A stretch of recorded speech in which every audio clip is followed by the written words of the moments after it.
So do you have cold subscribers on your email list? Chances are you probably do. If you navigate to your Kit account and go to Grow Subscribers, and then if you go to the drop down menu, it says at the bottom cold subscriber as a status. Select that and see how many cold subscribers you've got. The number will be down at the bottom left corner. You can see in this demo account here, I've got 42 subscribers who are cold subscribers. The reason these are cold in my demo account is because I don't send emails to them. Okay. So cold subscribers happen for one of two reasons. Either you're not sending them emails, so they have nothing to open, or you're sending them emails but they're not opening them. When they reach a certain number, a certain criteria, Kit will flag them as cold subscribers. And the criteria for that is if the subscriber has been on your email list for more than 90 days, then the criteria for becoming a cold subscriber is not to have opened any of your emails for at least 90 days. If your subscriber has been on your email list for less than 90 days, then the criteria drops down to 30 days. If they haven't opened an email in that time, they'll be flagged as a cold subscriber. Now, you might wonder why there's a potential issue having cold subscribers on your list. Well, there's two main reasons that I'll explain in this video. First one is if you have cold subscribers on your email list, and they're not engaging with, they're not opening your emails, then essentially you're paying for those people to be hosted on your Kit account, and you could potentially be paying more for Kit than you necessarily have to.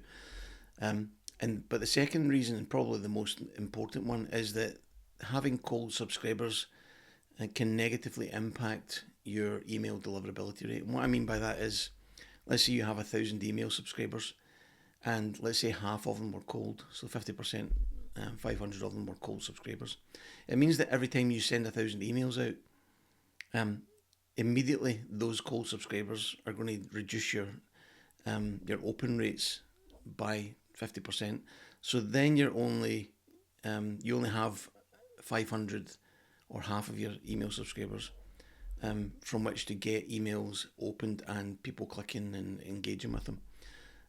So some people might operate in that, and that's example. You might be opening. You may have a 15 to 20%, 25% open rate.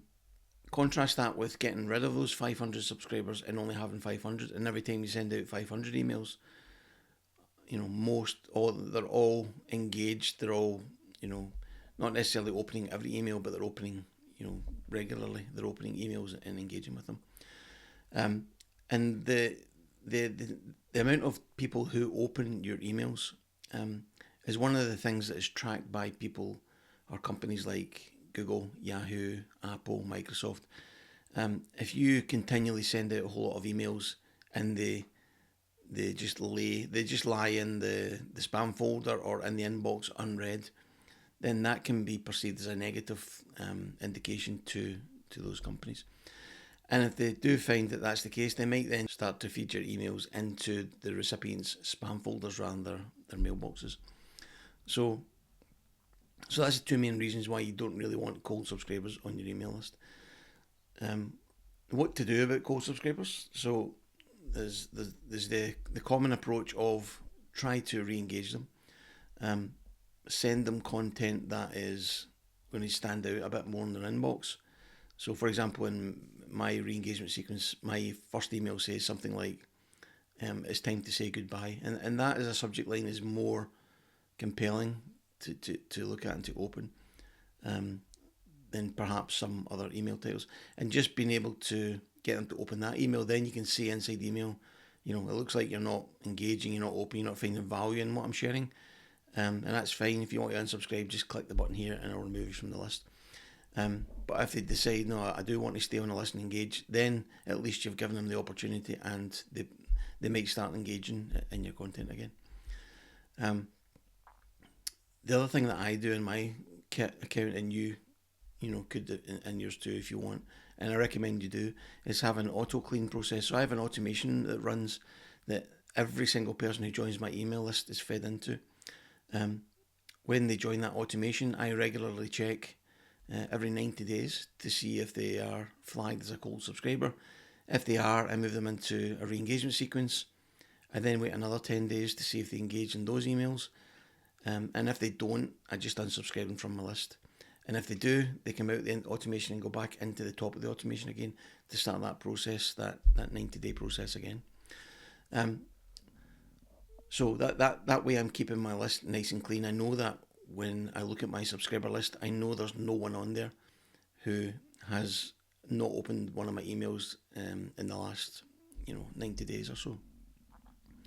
When it comes to removing cold subscribers from your list, you have two options. You can either unsubscribe them or you can delete them. My preference is to unsubscribe them, and the reason for that is that if I unsubscribe a cold subscriber, then all their data resides in my Kit account, but I don't get charged for having them on my list.